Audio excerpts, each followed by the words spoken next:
I married her bank account. Vivian froze in the kitchen doorway. The folder in her hands trembled.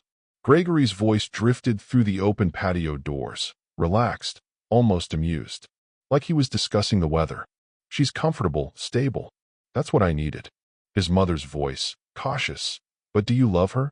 Gregory laughed.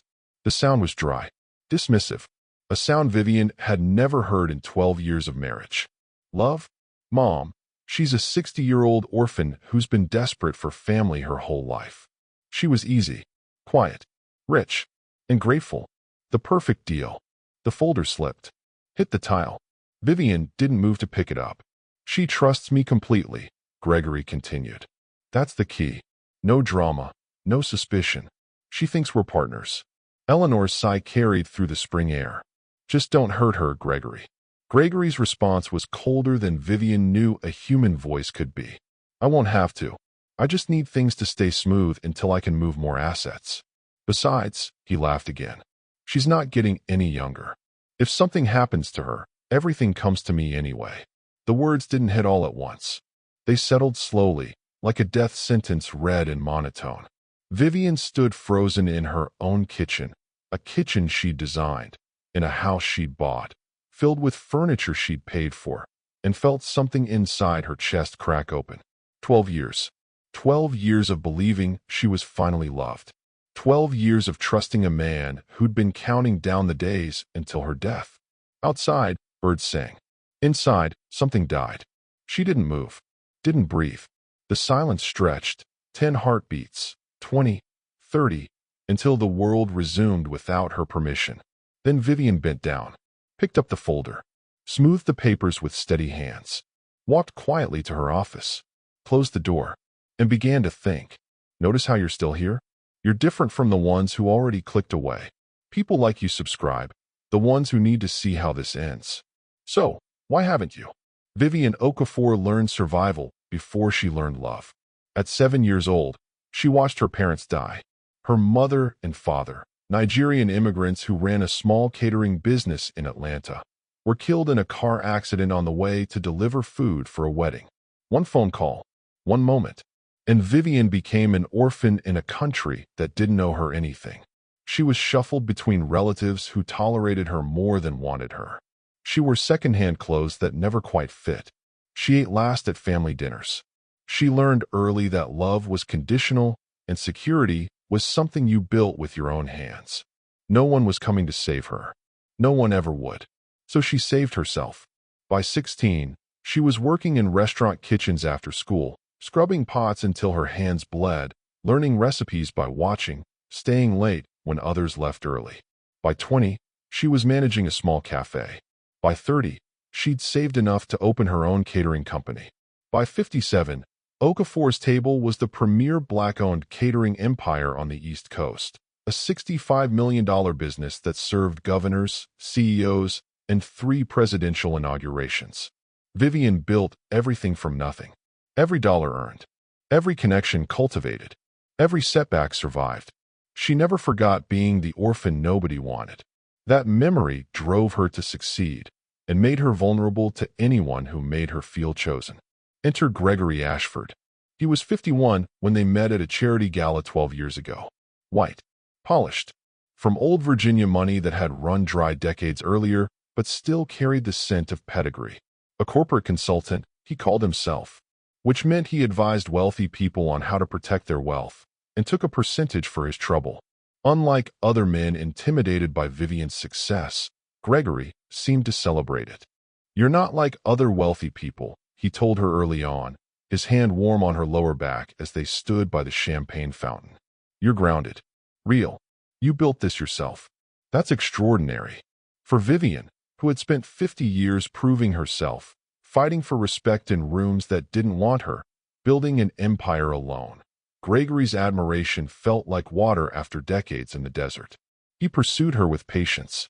He listened when she talked about her parents. He held her when she admitted how lonely success could be. He told her she deserved to be loved simply for who she was, not what she'd accomplished. Vivian, who had trained herself to be suspicious of everyone, let her guard down. They married when she was 49. She was happy, genuinely happy, for the first time since childhood. She made him coffee every morning. 2 sugars. No cream. Their ritual. She touched his face in the dark and whispered, "I can't believe you're real." He kissed her forehead and said, "I'm not going anywhere." She believed him.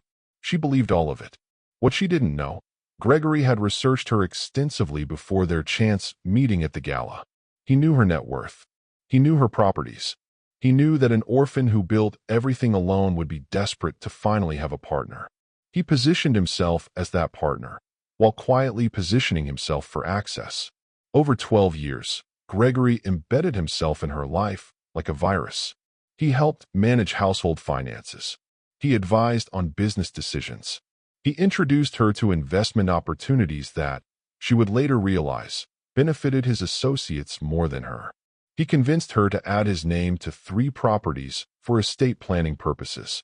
He convinced her to make him a beneficiary on accounts in case of emergency. He never demanded. He suggested, gently, always framing everything as protection for them. Vivian trusted him because she loved him.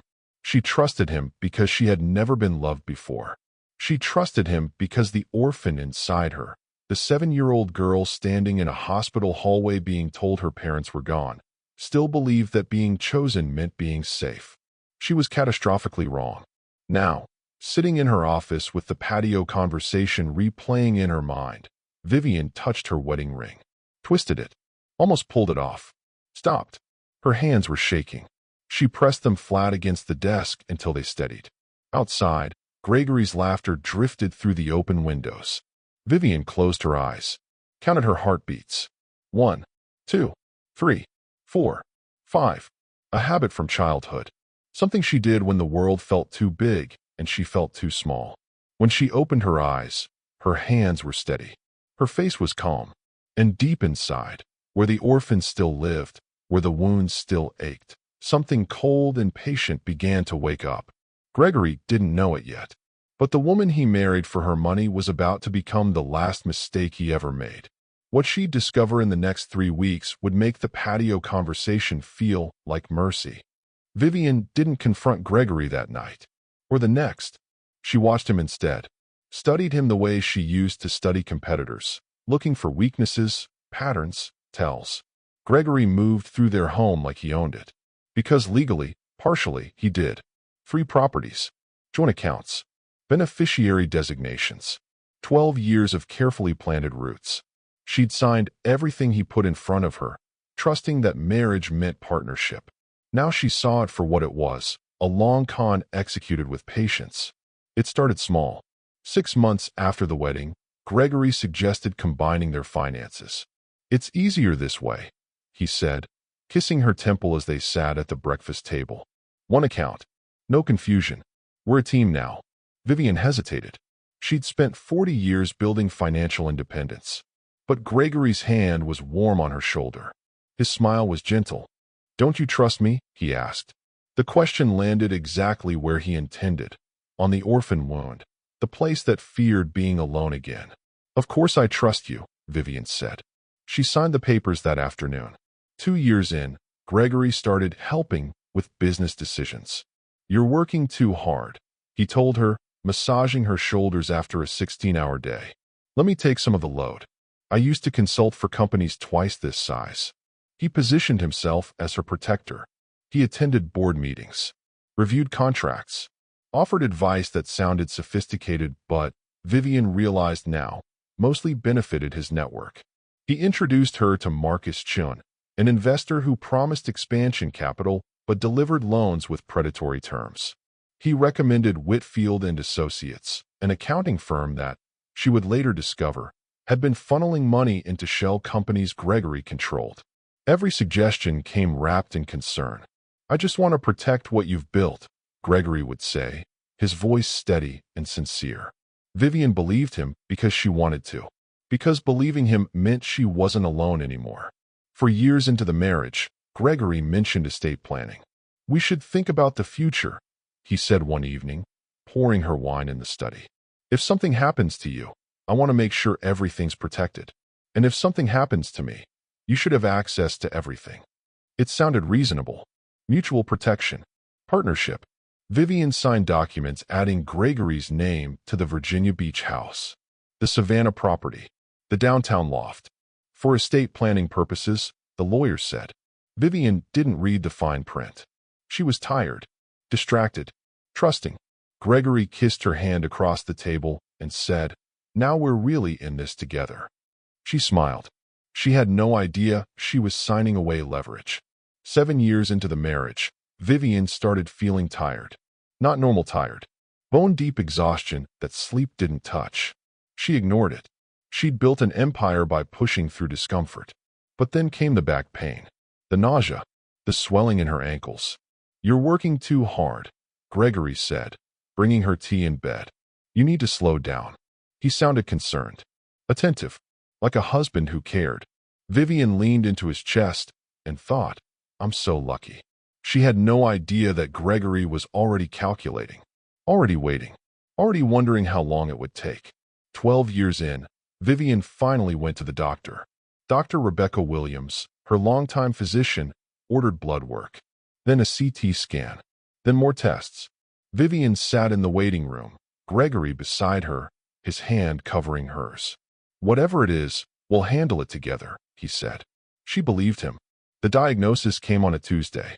Stage 3 kidney cancer. Aggressive. Both kidneys compromised. Dr. Williams delivered the news with careful eyes and a steady voice. "The tumors are advanced," she explained, pulling up scans on the monitor.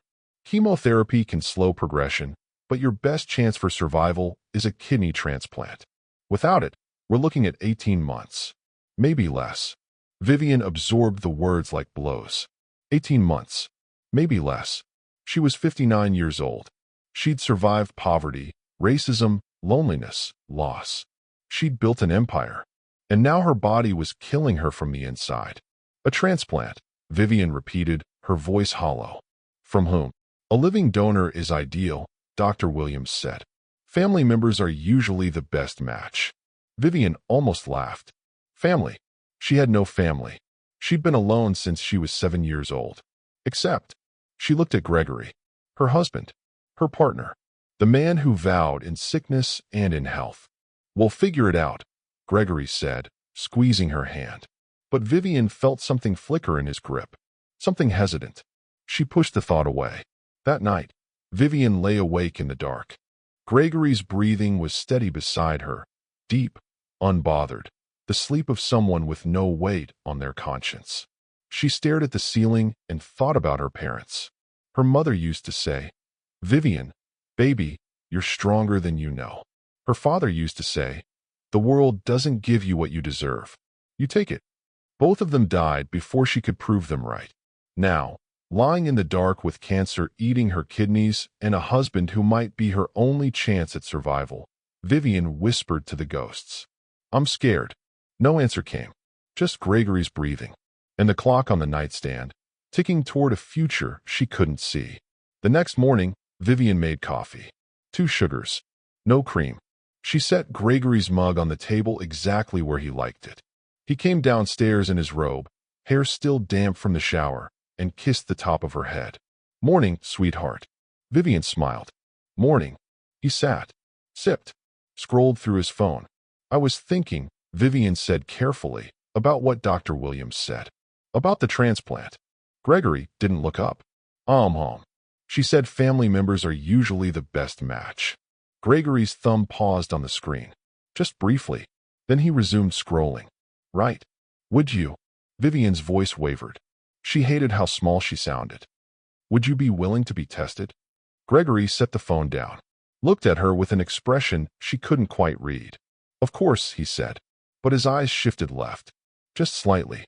A tell Vivian had seen in business negotiations 1,000 times. The tell of someone buying time. "I'll call my doctor today," Gregory said. "We'll get it scheduled." Vivian nodded. "Thank you." Gregory reached across the table, covered her hand with his. His palm was warm. His smile was perfect. And Vivian, who had built a $65 million empire by reading people, felt something cold settle into her stomach. He's lying. The thought came unbidden. Sharp. True. She pushed it away. She had to. Because if Gregory was lying, then she was dying alone. And Vivian Okafor had spent 52 years refusing to accept that some truths were unbearable. 1 week later, Gregory still hadn't called his doctor. "I've been swamped at work," he said when Vivian asked. "I'll do it tomorrow." Tomorrow became next week. Next week became, "I'm waiting for my physical results." The delays piled up like snow, soft, silent, suffocating. Vivian felt the dread building in her chest. The same dread she'd felt standing in that hospital hallway at 7 years old, waiting for someone to tell her what happened to her parents. The dread of knowing the answer before the words came. Nobody's coming. Nobody ever was. But this time, she wasn't 7. This time, she had resources, connections, power. This time, if she was going to die, she'd die knowing exactly who failed her. And why? "You're still here. That means something." Most people would have clicked away by now. Too heavy, too real. But you're not most people. If this story is touching something in you, subscribe. There are others like you searching for this. What Vivian didn't know yet, Gregory had already made his decision. And it was the one that would destroy them both. The compatibility tests came back on a Thursday. Vivian sat in Dr. Williams's office, Gregory beside her, both of them waiting for results that would determine whether she lived or died. Dr. Williams entered with a folder and a cautious smile. "Mr. Ashford," she said, settling into her chair. "You're compatible. Actually, you're a strong match, possibly the best option we could hope for." Vivian's breath caught. Relief flooded through her so fast it made her dizzy. She turned to Gregory, tears already forming. "Did you hear that? You can save me." Gregory's face was carefully arranged. Concerned, thoughtful, frozen. That's good news," he said slowly. Dr. Williams continued, professional and direct. "The procedure is major surgery, but kidney donation has become quite safe. Recovery is typically 6 to 8 weeks. We need to schedule soon. Vivian's condition is progressing." Vivian reached for Gregory's hand. His fingers were cold. "Gregory," she whispered. "Thank God." He squeezed her hand, but he didn't meet her eyes. "I'll need some time," Gregory said, his voice measured, "to think about this. Consult with my own doctors. Understand the risks." Dr. Williams nodded. "Of course, but I do want to stress, time is a factor here." "I understand," Gregory said. He didn't understand. Or he did, and he didn't care. That night, Vivian waited for Gregory to bring it up. He didn't. He made dinner, poured wine, asked about her day, as if the appointment hadn't happened. As if his wife wasn't dying. Finally, Vivian couldn't stand the silence. "Have you thought about the transplant?" she asked, her voice small. Gregory set down his fork, sighed. "Vivian, it's major surgery. I need to be smart about this. I could die. I know." His tone was patient. Too patient. "And I want to help. But I have to consider my own health too. What if something happens to me during surgery? What if there are complications?" Vivian stared at him across the table. The candles flickered between them. "You're a strong match," she said. Dr. Williams said. "I heard what she said." Gregory's voice sharpened, then softened. "I'm not saying no. I'm saying I need time." "How much time?" "I don't know, Vivian." "Jesus. Can you stop pushing?" She flinched. Gregory saw it, reached across the table. "I'm sorry," he said gentler now. "This is hard for me too. I just need to process." Vivian nodded. What else could she do? 1 week became 2. 2 weeks became a month. Gregory consulted doctors, requested second opinions, found specialists who raised questions about risks. Each delay was reasonable. Each excuse was logical. But the pattern was unmistakable.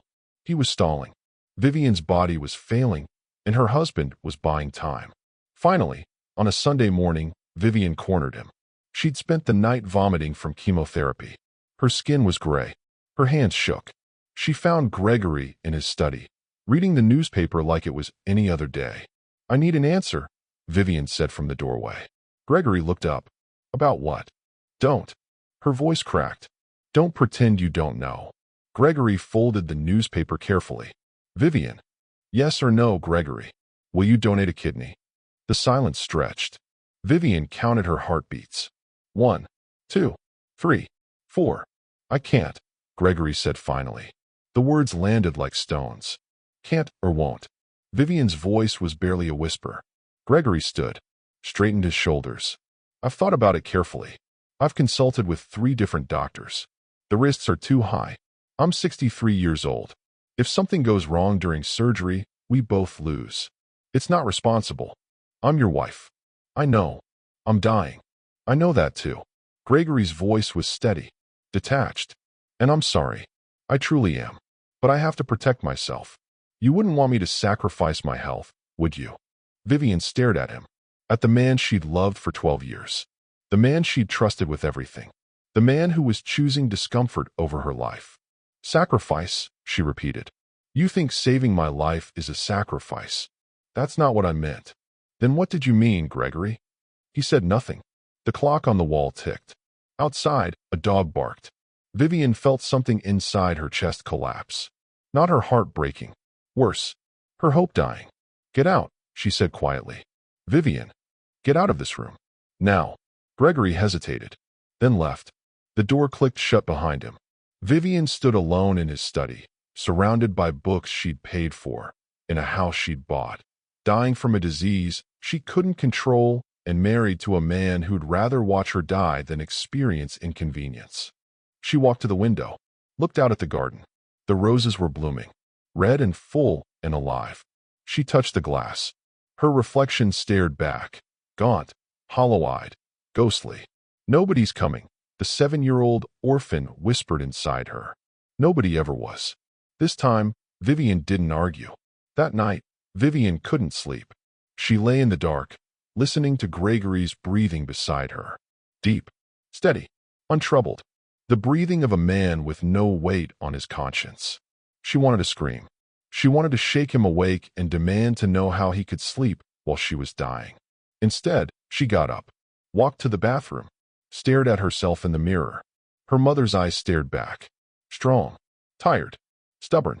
You're stronger than you know, her mother used to say. Vivian didn't feel strong.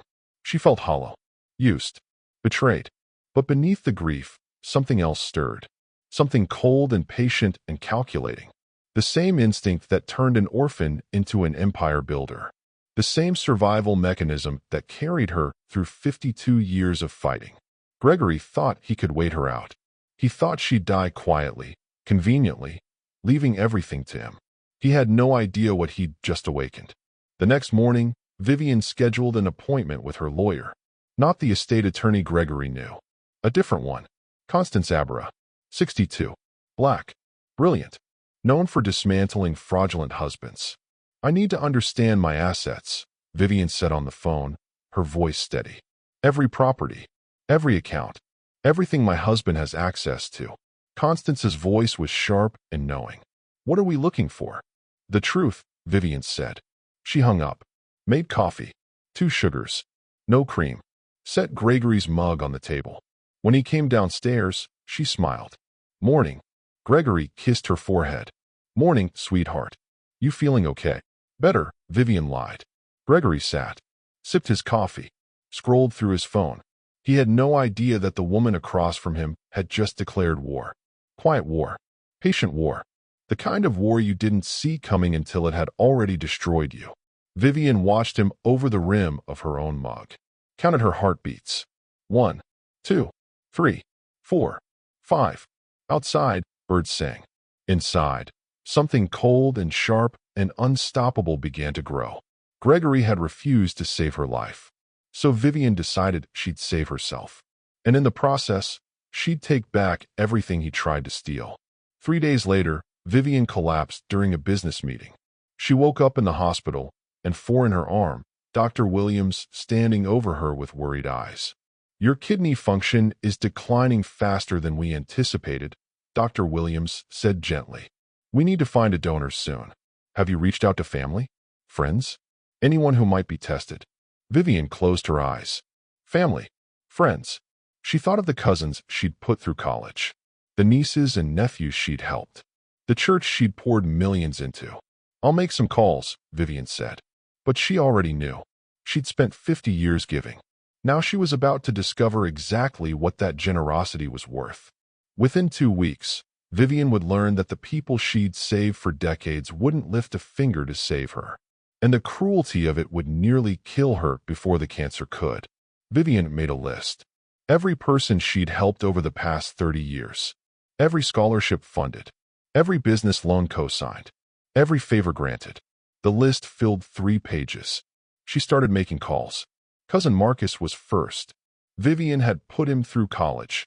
$40,000 in tuition, books, housing. He'd graduated with honors. Now worked as a financial analyst in Charlotte. She called him on a Wednesday morning. "Auntie Viv." His voice was warm. Performative. "How are you? I heard you weren't feeling well." "I have cancer, Marcus. Kidney cancer. I need a transplant." Silence. Then, "Oh my God. That's terrible. The doctors said family members make the best donors. Would you be willing to be tested? Just tested. To see if you're a match." Another silence. Longer this time. "Auntie Viv, I would. I really would. But I've got some health issues of my own right now. My doctor wouldn't approve me for something like that." Vivian's grip tightened on the phone. "What health issues?" "Just, high blood pressure. Stress. Work stuff." Marcus was 34 years old. He ran marathons. Posted about them constantly on social media. "I see," Vivian said quietly. "But I'm praying for you." Marcus added quickly. "Every day? You're going to beat this." Vivian hung up. Stared at the list. Crossed off his name. Niece Destiny was next. Vivian had funded her first restaurant. $120,000. No interest. No repayment schedule. Just belief in a dream. The restaurant was thriving now. Featured in magazines. Destiny had opened a second location last year.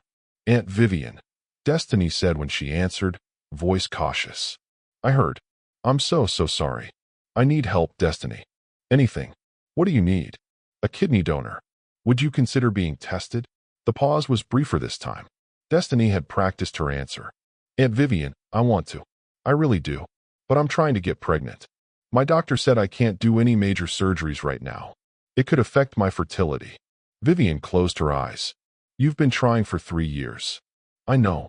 Which is why I can't risk anything. You understand, right?" Vivian did understand. She understood that the woman whose dream she'd funded wouldn't risk discomfort to save her life. "Of course," Vivian said. "I understand completely." She hung up. Crossed off another name. The pattern repeated. "Cousin Sharon. I have young kids. I can't be out of commission for weeks. Nephew David. My job won't give me that kind of medical leave." Community member after community member. Excuses, delays, sudden health concerns that hadn't existed before. The people Vivian had poured into for decades disappeared like smoke when she reached for them. By the end of the week, she'd called 17 people. 17 people she'd helped, supported, lifted up. Not one agreed to be tested. Not one. Vivian sat alone in her office, staring at the list with 17 names crossed off. She wondered if anyone else in the world was feeling this exact pain at this exact moment. Someone in a different city, a different country, lying in a hospital bed and realizing the people they loved were never really there at all. The loneliness was absolute. Crushing. Worse than the cancer. Then came Pastor David Coleman. Vivian had attended Cornerstone Baptist Church for 23 years. She'd funded the building expansion, $2 million, donated anonymously. She'd paid for the youth center, the scholarship program, Pastor Coleman's children's college educations. The church knew she was sick. They'd been praying for her every Sunday. When Pastor Coleman called to schedule a visit, Vivian felt a flicker of something dangerous. Hope. He arrived on a Saturday afternoon with flowers and a Bible. They sat in Vivian's living room, the room she'd decorated, in the house she'd bought, drinking tea from cups she'd chosen. Pastor Coleman held her hand and prayed. His voice was rich, comforting, familiar. "Lord, we ask for healing. We ask for strength. We ask for a miracle for our sister Vivian, who has served you faithfully, who has blessed this community beyond measure." When he finished, Vivian opened her eyes. "Pastor Coleman," she said quietly, "I need to ask you something. Anything, Sister Vivian. Would you consider being tested? As a potential kidney donor?" Pastor Coleman's smile didn't falter, but his eyes changed, became distant, calculating. "Sister Vivian," he said slowly, setting down his teacup. "I've prayed about this. I have. And I feel the Lord telling me that my purpose is to support you spiritually, not physically. Vivian stared at him. What does that mean? It means my body belongs to God's ministry. I have a congregation that depends on me. Responsibilities. If something happened to me during surgery, hundreds of people would suffer. I'm one of those people, Vivian said. I'm suffering now. Pastor Coleman squeezed her hand. The gesture felt rehearsed. I know, and I will pray for a miracle. God can provide a donor. He can heal you completely. My role is to intercede spiritually. Vivian pulled her hand away. I gave your church $2 million, she said quietly. Pastor Coleman's expression flickered. And we're grateful. So grateful. That generosity is between you and God. I paid for your children's education. A blessing we'll never forget. But you won't give me a kidney. Pastor Coleman stood, smoothed his jacket. Sister Vivian, I understand you're upset. Illness can make us feel abandoned. But God has a plan. You have to trust. Get out. Pastor Coleman blinked. Excuse me. Get out of my house. Sister Vivian. Now. Pastor Coleman picked up his Bible. His face was carefully neutral. I'll continue praying for you, he said. Don't bother. He left. Vivian sat alone in her living room, surrounded by flowers from people who wouldn't lift a finger to save her. She thought about every donation, every scholarship, every silent act of generosity. She thought about the 7-year-old orphan who believed that if she just worked hard enough, gave enough, loved enough, people would love her back. That orphan was still wrong. Vivian picked up her phone, scrolled through her contacts. There was no one left to call. No family, no friends, no community. Just Gregory, who'd refused. And silence. She set the phone down, counted her heartbeats. 1, 2, 3, 4, 5, 6, 7, 8, 9, 10. Counting didn't help anymore. That night, Vivian collapsed in the shower. Gregory found her on the tile floor, water running cold, her body too weak to stand. He turned off the water, wrapped her in a towel, carried her to bed. I'm calling an ambulance, he said. No. Vivian's voice was barely audible. Just stay. Gregory sat on the edge of the bed, held her hand. For a moment, one fragile, desperate moment, Vivian let herself believe he cared. Then his phone buzzed. He glanced at it. His expression shifted, just slightly.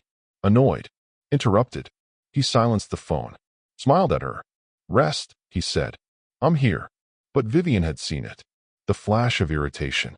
The inconvenience of her dying.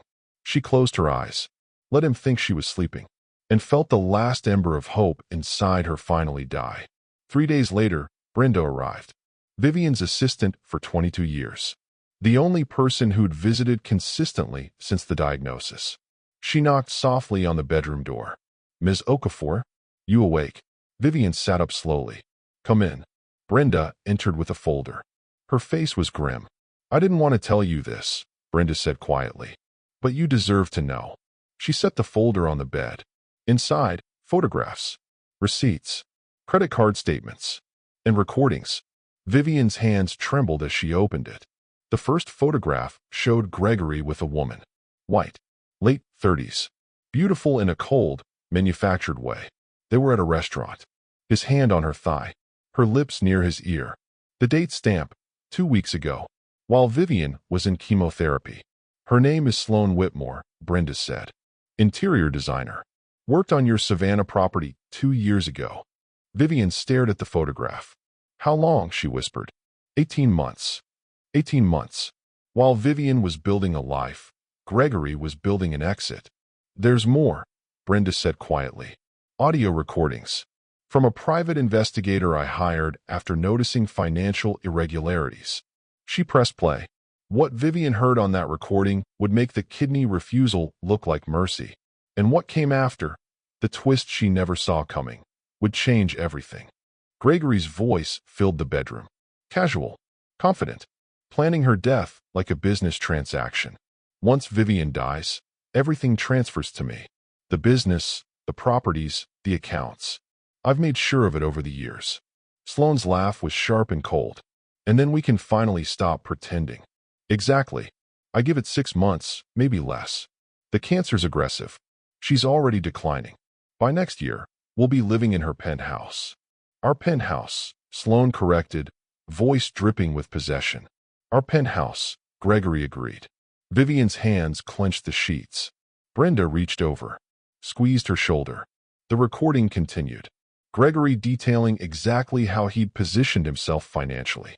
How he'd convinced Vivian to add his name to assets. How he'd been moving money into accounts she didn't know about. The beauty of it, Gregory said, is that she trusts me completely. Never questions anything. She was so desperate to have a family, she made it easy. Vivian closed her eyes, breathed through the pain. Then Sloane's voice shifted, became harder, more calculating. And you're sure the accounts are in your name only? Not hers. The ones that matter, yes. Good. Sloane's tone turned cold. Because once she's gone and we're married, I want to make sure there are no complications. Silence on the recording. Then Gregory's voice, uncertain. Married? Sloane laughed. Gregory, you didn't think I was sleeping with a 63-year-old man because I enjoyed it, did you? Another pause. Vivian opened her eyes. I've been documenting everything, Sloane continued. Every gift you bought with Vivian's money. Every account you've shown me. Every plan you've made. If you don't marry me and make me a very equal partner, I'll go straight to Vivian with everything. Or to her lawyers. Or to the press. Gregory's voice rose. You're blackmailing me? I'm securing my investment. Sloane's smile was audible. You're not the only one who knows how to plan long-term, sweetheart. You manipulative. Careful, Sloane warned. I'm recording this too. The audio cut off. Vivian sat perfectly still. Brenda waited. Finally, Vivian spoke. Play it again. Brenda did. Vivian listened 3 times. Her dying husband was being scammed by his own mistress. The man who married her for money was being manipulated by a woman using him for access to that same money. The con man was getting conned. And somehow, in the devastation of it all, Vivian felt something unexpected. Clarity. She looked at Brenda. Who else knows about this? Just me. And the investigator. He's discreet. Vivian nodded slowly. I need you to do something for me. Anything. Find Constance Abra, the attorney I contacted. Tell her I'm ready. And tell her to bring Theodore Banks. Brenda's eyes widened. The financial forensics specialist? Yes. Ms. Okafor, what are you planning? Vivian's smile was cold, patient. The smile of a woman who'd built an empire from nothing and was about to dismantle everyone who tried to take it. I'm going to survive, Vivian said quietly. And then I'm going to take back everything they tried to steal. My mom said I'd never reach 1K subscribers telling stories this raw. She said nobody wants to feel this much. If she's wrong, if stories like this matter to you, subscribe. Help me prove that truth and pain and healing still mean something. The climax is coming. Let's finish this together. Constance Abra arrived the next day. Tall, elegant, 62 years old with silver locks and eyes that missed nothing. She sat across from Vivian in the study and listened without interrupting. When Vivian finished, Constance leaned back. How long do I have? She asked. For what? To build the case before you die. Vivian finished. The experimental treatment is working. My oncologist thinks I might not need a transplant after all. The tumors are shrinking. Constance's eyebrows rose. Does Gregory know? No. Good. Constance smiled. Keep it that way. She opened her briefcase. Pulled out documents. Theodore's already started the financial audit. What we found so far is extensive. Your husband has been systematically defrauding you for over a decade. Vivian's voice was steady. Tell me everything. Over the next 2 hours, Constance laid it out. $8 million moved into offshore accounts. Forged signatures on multiple documents. Shell companies created to hide assets Gregory planned to access after Vivian's death. But he made a critical mistake, Constance said, sliding a document across the desk. The properties he convinced you to add his name to? They're owned by your business entity, not you personally. Corporate structures require board approval for transfer. He never actually owned what he thought he owned. Vivian stared at the document. He was playing a shell game with shells that don't exist, Constance continued. And we have the notary who forged your signatures. He's facing federal charges for unrelated fraud, very motivated to cooperate. What about Sloane? Vivian asked. Constance's smile sharpened. The mistress who's blackmailing him? Yes. Extortion is a federal crime, even when the victim is a criminal himself. Vivian understood immediately. You're saying we can get them both. I'm saying, Constance replied, that we can dismantle them completely. Gregory for fraud, Sloane for extortion. Both of them will spend years in prison. Vivian sat back in her chair. For the first time in months, she felt something other than pain. Power. How do we do this? She asked. Constance pulled out a legal pad. Carefully, quietly, and completely. By the time they realize what's happening, it'll be too late. The investigation took 4 months. Vivian played the role of dying wife perfectly. Weak, grateful, trusting. She let Gregory bring her tea, hold her hand, talk about their future together. She smiled when he kissed her forehead. And every night, after he fell asleep, she reviewed documents with Constance. Bank statements, forged signatures, shell company registrations. The evidence piled up like snow. Silent, suffocating, inescapable. Then came the miracle. Dr. Williams called Vivian into her office 6 months after the diagnosis. I don't fully understand what I'm seeing, she said, studying the scans. The tumors have stopped growing. Some are shrinking. You might not need a transplant after all. Vivian stared at the images on the monitor. I'm not dying. You're not dying. Vivian sat in silence. Then she asked the question that mattered. Does this stay between us? Dr. Williams looked at her carefully. Legally, I can't share your medical information without your consent. Then don't share it. Dr. Williams nodded slowly. She didn't ask why. She didn't need to. Vivian walked out of the hospital into bright autumn sunlight. The air smelled clean, sharp, alive. She stood on the sidewalk and felt something she hadn't felt in a year. Hope. Not the desperate, fragile hope of a dying woman. The cold, certain hope of a survivor who'd just been given a second chance.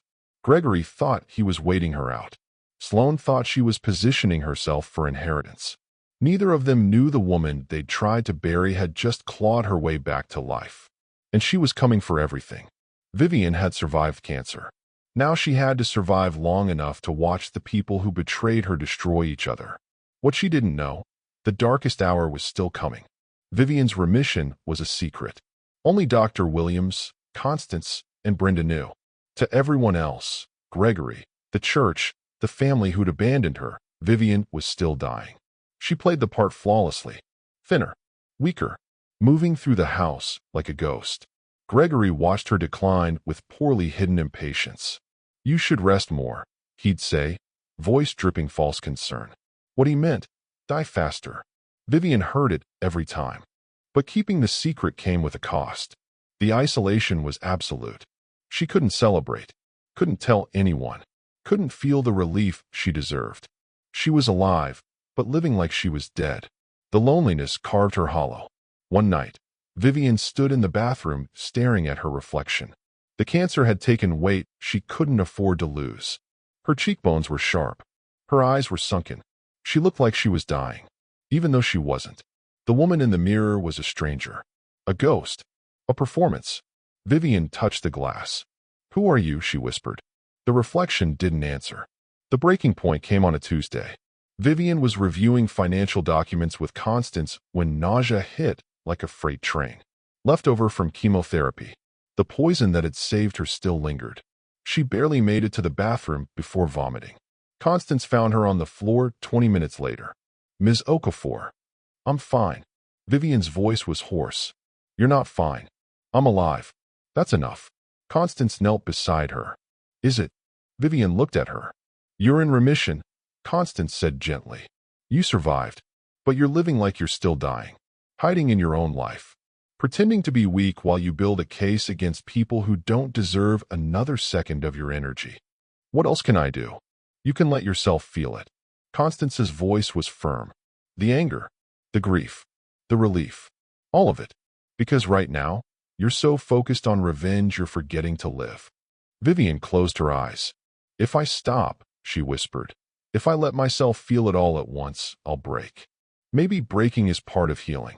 That night, Vivian dreamed of her mother. They were in the old kitchen, the one from before the accident, before the orphan years. Her mother was making jollof rice. The smell filled the room. "Mama," Vivian said. "I'm so tired." Her mother turned, smiled. "I know, baby. I don't know if I can do this." Her mother wiped her hands on her apron, walked over, cupped Vivian's face. "You already did. You survived. Everything else is just deciding what kind of life you want after survival. I want them to pay. They will." Her mother's eyes were knowing. "But make sure you're still alive when it's over. Not just breathing. Alive." Vivian woke with tears on her face. The room was dark. Gregory's breathing was steady beside her. She got up, walked to the window. Outside, the city lights flickered like fallen stars. Somewhere out there, people were living, loving, healing. And here she was, alive but hiding, free but imprisoned, saved but still dying in all the ways that mattered. Vivian pressed her forehead against the cold glass. "I don't know how to do this," she whispered to the night. The night didn't answer.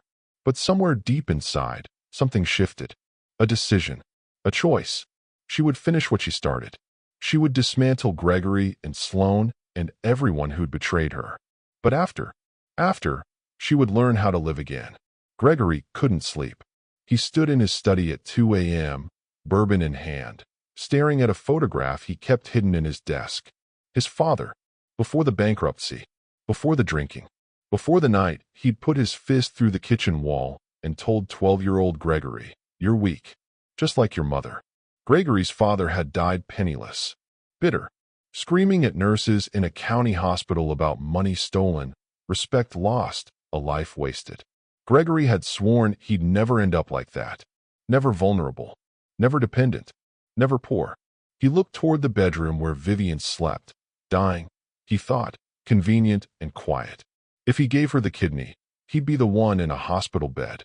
Dependent, weak, just like his father. He put the photograph away, drank the bourbon, made the choice again. Vivian would die. He'd inherit. He'd be safe.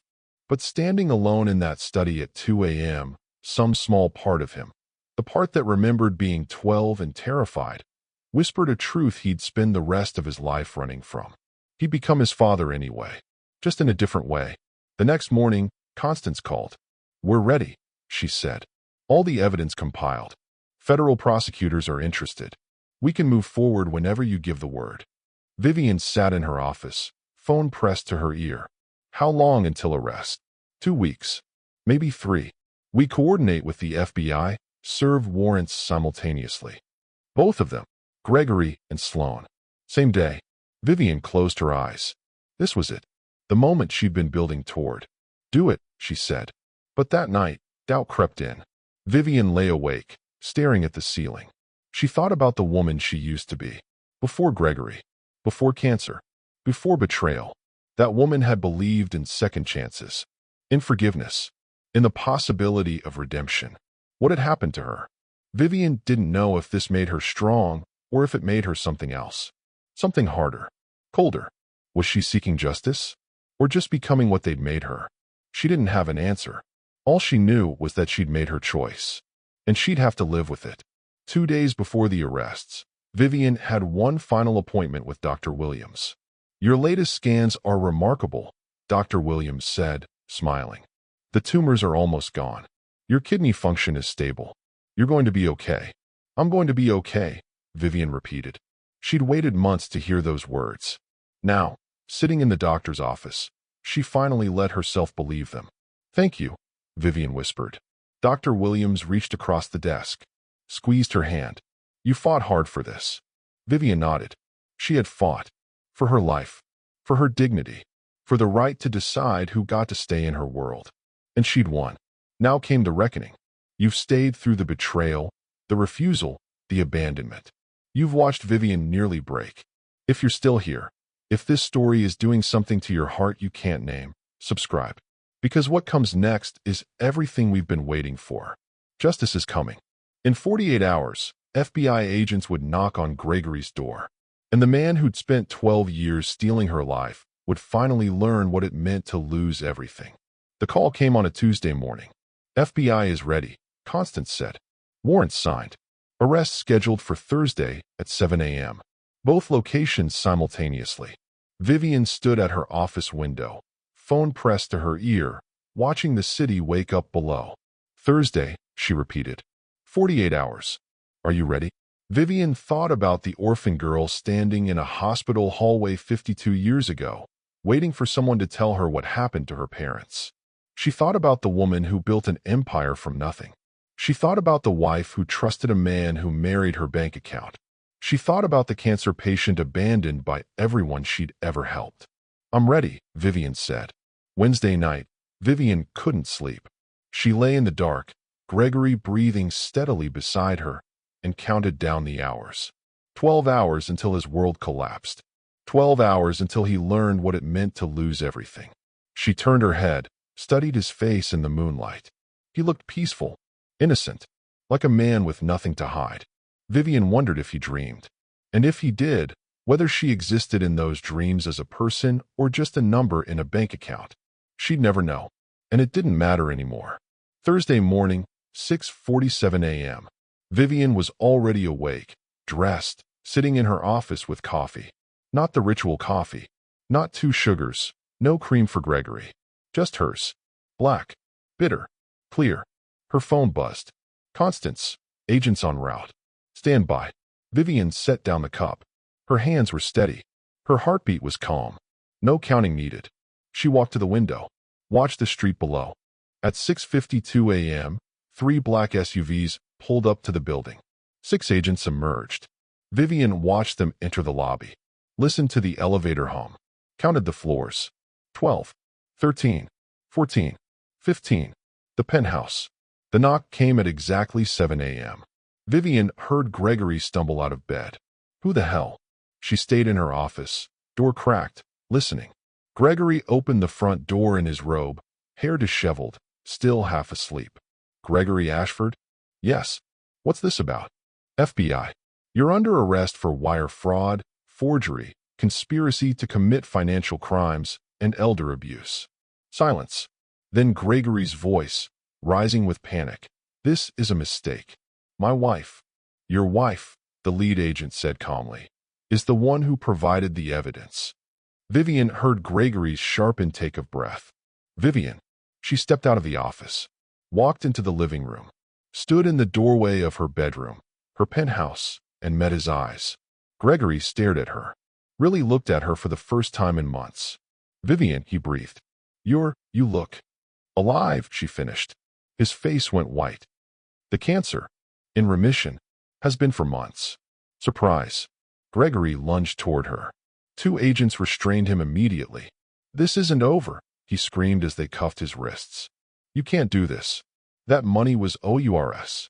Vivian's voice was quiet. Absolute. It was never ours, Gregory. It was always mine. She watched them read him his rights. Watched them lead him to the elevator in handcuffs, still in his robe, the image of everything he'd spent 12 years building collapsing in real time. As the elevator doors closed, Gregory's eyes locked on hers. I did love you, he whispered desperately. At least a little. You have to believe that. Vivian looked at him with eyes that held no anger, no satisfaction, just clarity. I don't have to believe anything you say, she replied quietly. I never did. I just chose to. She paused. And now I choose differently. The doors closed. Vivian stood alone in her penthouse. Silence settled like snow. She walked to the window, watched the SUVs pull away, watched Gregory disappear, and felt something she hadn't felt in 12 years. Free. Across town, Sloan Whitmore was having breakfast at the downtown loft, the loft she thought would soon be hers. She'd spent the night there, as she often did when Gregory claimed he was working late. The property was in Gregory's name, or so he'd told her. Sloan sipped mimosa and scrolled through interior design magazines, planning renovations. The knock on the door startled her. She opened it in Gregory's shirt, barefoot, confident. 3 female FBI agents stood in the hallway. Sloan Whitmore. Yes. You're under arrest for extortion, blackmail, and conspiracy to commit fraud. Sloan's mimosa glass slipped, shattered on the hardwood. What? No. I had an agreement. With whom? The lead agent asked. With Vivian. She said. Mrs. Okafor offered you immunity for testimony against Gregory Ashford regarding his fraud. She never said anything about the separate crimes you committed against him. Sloane's face crumpled. That bitch. The agent smiled coldly. Extortion is still a crime, Ms. Whitmore. Even when the victim deserves it. Vivian learned of Sloane's arrest an hour later. Constance called with the update. Both in custody. Gregory's already trying to make bail. Sloane's crying in interrogation. Good, Vivian said. There's something else you should know. Constance continued. The property Gregory thought he owned? The loft? It's actually owned by your corporate entity. Has been the whole time. He forged documents to make it look like it transferred to him personally, but the forgery was sloppy. We caught it immediately. Vivian closed her eyes. Gregory had spent 12 years stealing, and he'd never actually owned a single thing. What happens now? Vivian asked. Arraignment tomorrow. Prosecution is pushing for no bail, flight risk, hidden assets. Trial in 6 months, maybe less. We have everything. Bank records, forged documents, the notary's testimony, Sloane's recordings. And Sloane. She'll likely take a plea deal. 4 to 6 years. Gregory's looking at 15 to 20. 15 to 20 years. Gregory was 63. He'd be in his 80s when he got out. If he got out. Thank you, Constance, Vivian said quietly. One more thing. Constance's voice softened. How are you doing? Really? Vivian looked around her office. The empire she'd built. The life she'd reclaimed. I'm okay, she said. For the first time in a long time, I'm actually okay. That afternoon, Vivian did something she hadn't done in months. She went outside. Not to a doctor's appointment. Not to a business meeting. Just outside. She walked through the park near her building, feeling autumn sun on her face. Children played on swings. Dogs chased tennis balls. An old couple sat on a bench holding hands. Normal life. Life that kept moving while hers had been frozen in survival mode. Vivian sat on a bench beneath an oak tree and just breathed. A woman jogged past, ponytail swinging. A father pushed a stroller, singing softly to his baby. Somewhere nearby, someone was grilling. The smell of charcoal and spices drifted on the breeze. Vivian closed her eyes. For months, she'd been so focused on revenge, she'd forgotten what it felt like to just exist. To be alive without purpose or plan or strategy. To simply be. Make sure you're still alive when it's over, her mother had said in the dream. Not just breathing. Alive. Vivian opened her eyes. She wasn't there yet, but she could see it from here. Her phone buzzed. A text from an unknown number. She opened it cautiously. Ms. Okafor, this is Malcolm Webb. We met briefly at the Cornerstone Foundation event 3 years ago. I heard about your recent challenges. I know this might be forward, but I wondered if you'd like to have coffee sometime. No agenda. Just 2 people who've survived hard things. If not, I understand. Either way, I'm glad you're still here. Malcolm. Vivian stared at the message. Malcolm Webb. She remembered him vaguely. A real estate developer. Black. Late 50s, maybe early 60s. Widower, if she recalled correctly. He'd lost his wife to cancer. He knew what it meant to watch someone die. And he knew what it meant to keep living afterward. Vivian's finger hovered over the screen. For a long moment, she didn't move. Then she typed, "Coffee sounds nice. Thank you for reaching out." She hit send before she could second-guess herself. The response came 2 minutes later. Saturday, 10 a.m.?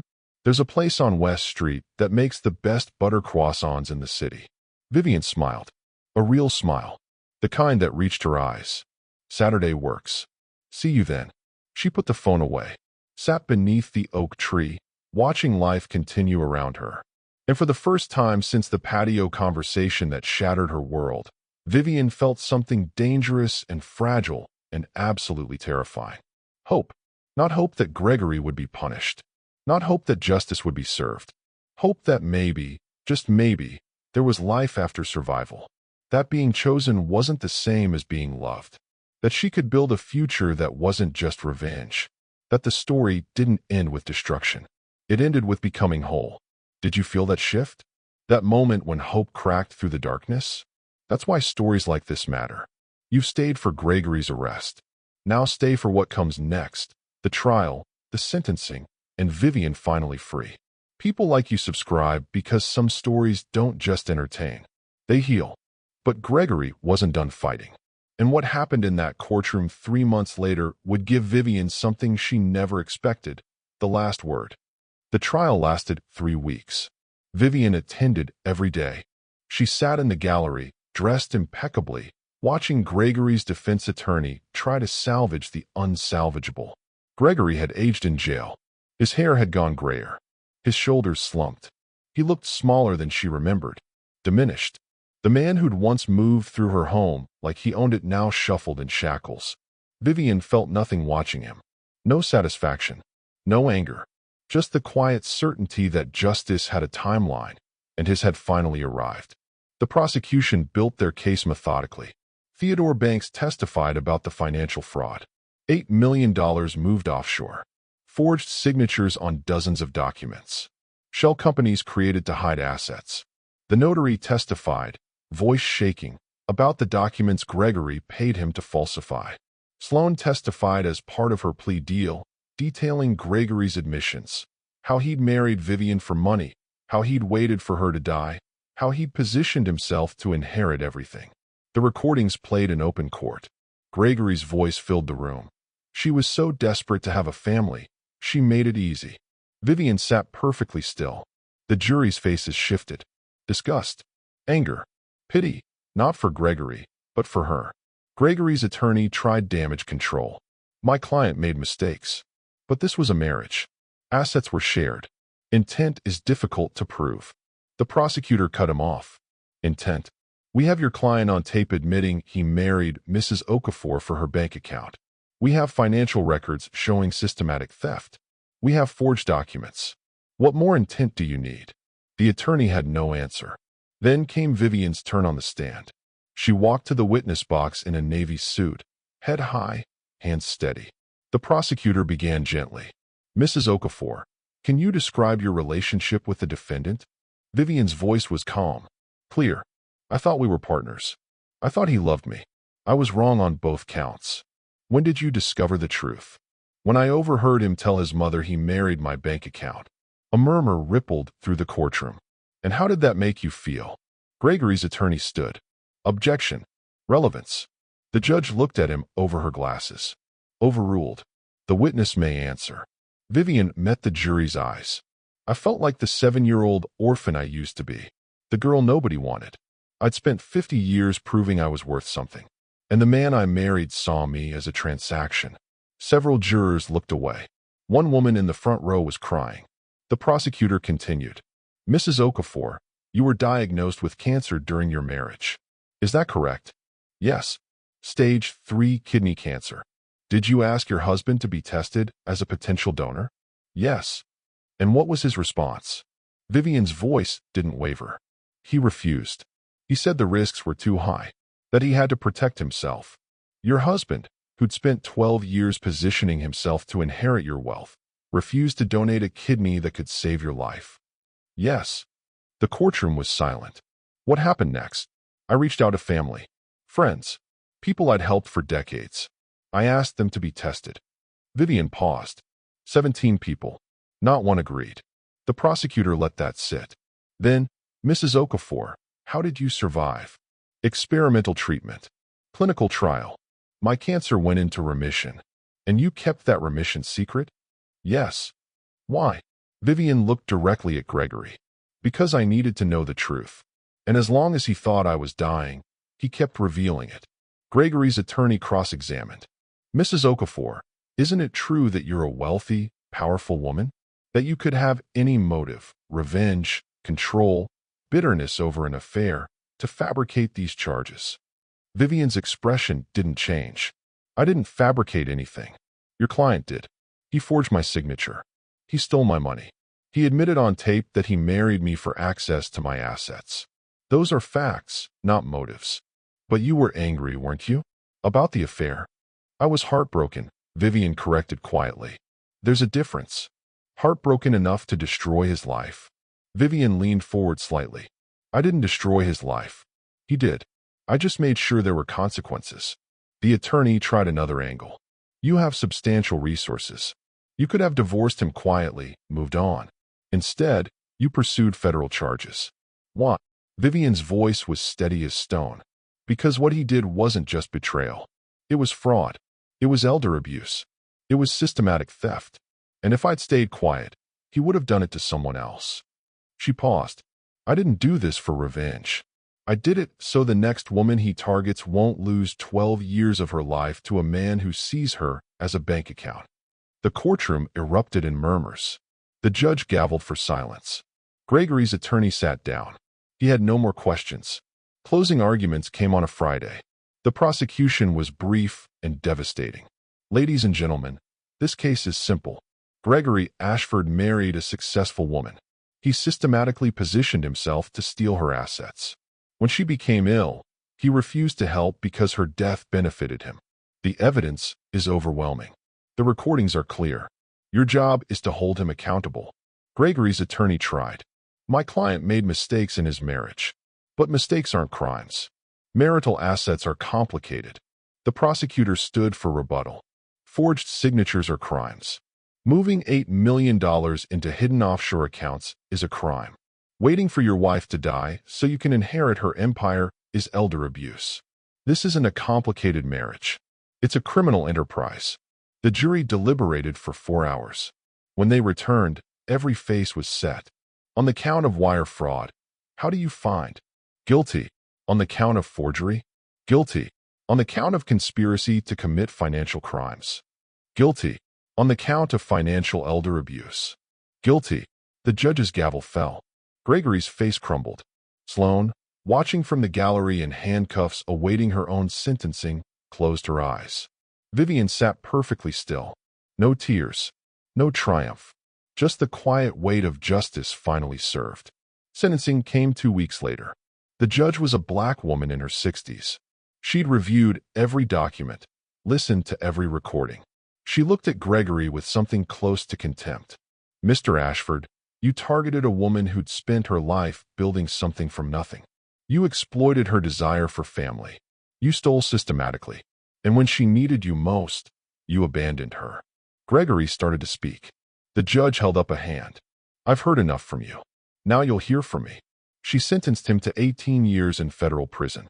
No possibility of parole for 12 years. Gregory was 63. He'd be 75 before he could even apply for release. 81 if he served the full sentence. As they led him from the courtroom, he passed Vivian. He stopped. The guards allowed it. I'm sorry, Gregory whispered. Vivian looked at him. At the man who'd married her for money. Who'd refused to save her life. Who'd planned to inherit her empire while she died. I know you are, she said quietly. Then, but sorry doesn't give me back 12 years.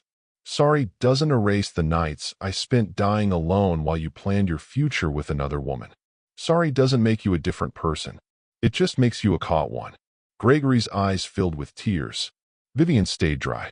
Goodbye, Gregory. The guards led him away. Vivian watched him disappear through the courtroom doors. Then she turned, walked out into the hallway. Constance was waiting. It's over, Constance said. Vivian nodded. It was over. All of it. The marriage. The betrayal. The cancer. The trial. Over. She stepped outside into bright November sunshine. Malcolm was waiting by his car. He'd attended every day of the trial. Sat 3 rows behind her. Never intruded. Just present. You okay? He asked. Vivian considered the question. I will be, she said. Malcolm smiled. Open the car door. Come on. I know a place that makes excellent coffee. 2 sugars, no cream? Vivian asked. However you want it. Vivian got in the car. As they pulled away from the courthouse, she looked back one last time. At the building where Gregory's freedom had ended. Where her imprisonment had ended too. She didn't feel victorious. She felt tired. And free. And ready. Finally ready. To start living instead of just surviving. 2 years later, Vivian would stand in a place that didn't exist yet and realize that the story wasn't about revenge. It never had been. It was about remembering who she was before someone tried to erase her. 2 years later, Vivian stood in the lobby of Grace House, a building that didn't exist when Gregory went to prison. Named after her mother. Built with the money she'd reclaimed. The grand opening was in an hour. Hundreds of people were coming. Business leaders. Young entrepreneurs. Women who'd received grants from her foundation. But right now, in this quiet moment before the chaos, Vivian was alone. She walked through the space slowly. The walls were lined with photographs. Her parents' catering business in its early days. Vivian at 16 in a restaurant kitchen. Her first cafe. The moment Okafor's table served its first presidential inauguration. And newer photos. Women she'd mentored. Scholarships awarded. Businesses launched. A legacy built not on what she'd accumulated, but on what she'd given away. The right way this time. With boundaries. With wisdom. With the understanding that generosity without discernment was just another way to be used. Brenda found her standing in front of her mother's photograph. "It's beautiful," Brenda said quietly. Vivian nodded. She would have loved it. "She'd be proud of you." "I don't know about that." Vivian's voice was soft. "I wasted 12 years on a man who never loved me. I let people use me. I almost died believing I was alone." Brenda stepped closer. "And then you survived. You fought back. You built this." She gestured to the building around them. "That's what she'd be proud of. Not that you never fell. That you got back up." Vivian's eyes stung. She blinked the tears away. "Thank you," she whispered. "For everything. For staying. For the recordings. For not abandoning me when everyone else did." Brenda squeezed her hand. "You've never been as alone as you thought you were." Malcolm arrived 30 minutes before the ceremony. He'd been there through it all. The trial. The sentencing. The slow, painful process of healing that came after. They'd had coffee that first Saturday 2 years ago. Then dinner the next week. Then walks in the park. Conversations that stretched past midnight. Silences that felt comfortable instead of empty. Malcolm never rushed her. Never demanded. Never performed love to get access. He just showed up. Week after week. Month after month. Proving through presence what Gregory had faked with words. "You ready?" Malcolm asked, straightening his tie. Vivian smoothed her dress. Deep purple. Her mother's favorite color. "I think so. It's okay to be nervous." "I'm not nervous about the speech." Vivian paused. "I'm nervous about what comes after." "After?" Vivian turned to face him fully. "After the revenge. After the trial. After building this. What comes after justice?" Malcolm's eyes were steady and knowing. "Life," he said simply. "The boring, beautiful, ordinary kind. The kind where you wake up and don't have to fight anyone. Where you make coffee just because you want it, not because it's a ritual with someone who's counting your money." Vivian smiled despite herself. "That sounds terrifying." "It is." Malcolm took her hand. "But I'll be there. If you want me to be." Vivian looked at their joined hands. His palm was warm. Steady. No calculation. No agenda. Just a man who'd survived loss offering companionship to a woman learning to live again. "I want you to be," she said quietly. Malcolm smiled. Kissed her forehead gently. "Then I'm not going anywhere." The ceremony began at noon. Vivian stood at a podium in the center of the lobby, microphone in hand, looking out at hundreds of faces. Some she knew. Many she didn't. A reporter in the third row had asked for an interview earlier. Vivian had agreed. Now, standing in the building named after her mother, Vivian took a breath and began. "My name is Vivian Okafor, and I am a survivor." The room went quiet. "I survived losing my parents when I was 7 years old. I survived poverty. I survived racism in rooms that didn't want me. I survived building a business from nothing." She paused. "But 2 years ago, I had to survive something different. I had to survive betrayal. Cancer. Abandonment by everyone I thought I could trust." Vivian's voice didn't waver. "I'm standing here today because I learned something I wish I'd known at 7 years old, standing in a hospital hallway waiting for someone to save me." She looked out at the crowd. "Nobody's coming to save you. And that's not a tragedy. That's freedom." Murmurs rippled through the room. "For 50 years, I believed that being chosen meant being loved. That if I worked hard enough, gave enough, sacrificed enough, people would show up for me the way I showed up for them." Vivian's eyes found Malcolm in the crowd. He nodded encouragement. "I was wrong. Generosity can't buy loyalty. Success can't buy love. And being needed isn't the same as being valued." She paused. "But here's what I learned. You can't heal in the same place that broke you. And you can't trust the people who were counting down the days until you died." The room was silent. Someone in the back was crying. "This building," Vivian continued, gesturing to the space around her, "is named Grace House. After my mother. After the woman who taught me that strength isn't about never falling. It's about getting back up." She took a breath. Grace House exists for women who are getting back up. Women leaving abusive marriages. Women starting over after loss. Women who've been told they're too old, too broken, too poor, too anything to deserve a second chance. Her voice grew stronger. We offer housing, job training, childcare, therapy, legal services. Everything I wish I'd had when I was 7. Everything I wish someone had offered when I was 59 and dying alone. Vivian's eyes swept the room. I didn't build this for revenge. I built it because survival isn't enough. We deserve to thrive. The applause started slowly, then built, then became a standing ovation that lasted 3 full minutes. Vivian stood at the podium, tears finally falling, and let herself feel it. All of it. The grief, the triumph, the exhaustion, the hope, everything she'd been too busy surviving to feel. When the applause finally died, a reporter raised her hand. Mrs. Okafor, you've been through something extraordinary. Cancer, betrayal, fraud. What would you tell women in similar situations? Vivian considered the question carefully. I would tell them that survival isn't just about beating illness. It's about recognizing the other cancers in your life. The people who drain you, use you, wait for you to weaken. She paused. And I would tell them that being alone is not the same as being lonely. I've been alone most of my life. But I've never been as lonely as I was in a marriage to a man who was counting down the days until my death. The reporter swallowed hard. Any regrets? Vivian shook her head slowly. I regret trusting without verifying. I regret letting an old wound make me desperate for family. But I don't regret surviving. I don't regret fighting back. And I don't regret taking back what was always mine. That evening, Vivian stood on the rooftop of Grace House with Malcolm. The city lights spread below them like fallen stars. You did something remarkable today, Malcolm said. Vivian shook her head. I survived. That's all. Everything else grew from that. Malcolm took her hand gently. Survival is remarkable, especially the way you did it. They stood in comfortable silence. Finally, Vivian spoke. I spent 50 years believing I needed someone to choose me. Gregory exploited that. The church exploited that. Everyone I helped exploited that.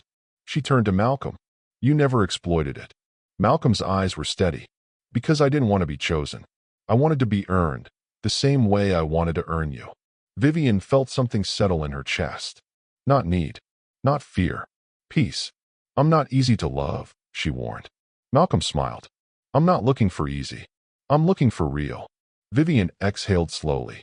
For the first time since she was 7 years old, standing in a hospital hallway being told her parents were gone, Vivian felt something she'd forgotten was possible. Home. Not a place. Not a building. Not a man who performed love for access. Home was knowing who you are, and finally being with someone who knows it too. She leaned into Malcolm's shoulder. He wrapped his arm around her. And together, they watched the city breathe below them. Alive, moving, full of people fighting their own battles. Vivian had won hers. Not perfectly, not without scars, but she'd won. 300 miles away, Gregory sat in a prison cell. A guard had brought him a newspaper that morning. The headline featured Vivian, radiant, powerful, alive, cutting the ribbon on Grace House. Gregory stared at the photograph for a long time. He thought about the woman he'd married for her money. He thought about the 12 years he'd pretended to love her. He thought about the kidney he'd refused to give. He thought about Sloan, released last month after serving 4 years, who'd sent him a single letter. You ruined my life. Don't contact me. Ever. He thought about the penthouse he'd never owned. The accounts that were never his. The future he'd imagined that collapsed into this 8x10 cell. The newspaper fell from his hands. A younger inmate passed by his cell. You okay in there, old man? Gregory didn't answer. He was finally understanding what Vivian had understood long ago. Some people aren't worth saving. And some people don't deserve to be saved. The newspaper lay on the concrete floor. Vivian's face smiled up from the page. Outside, life continued without him. And Vivian, the orphan nobody wanted, the wife nobody valued, the cancer patient nobody saved, stood at the center of an empire that would outlive them all. If you're still here, heart full and eyes wet, thank you. Thank you for trusting me with 90 minutes of your life. Here's my question for you. Have you ever had to choose between staying in a place that was killing you and walking away with nothing? Have you ever discovered a truth that changed everything? Tell me in the comments. I read every one. Remember what I said about my mom? About proving her wrong? If this story touched something in you that felt untouchable, subscribe. Not just for me, but for the person scrolling tonight, heartbroken and desperate for proof they'll survive. You could be the reason they find this. One more thing. Where did you watch this from? Drop your city below. I love seeing how far these stories travel. Until the next one, take care of your heart. You're stronger than you know.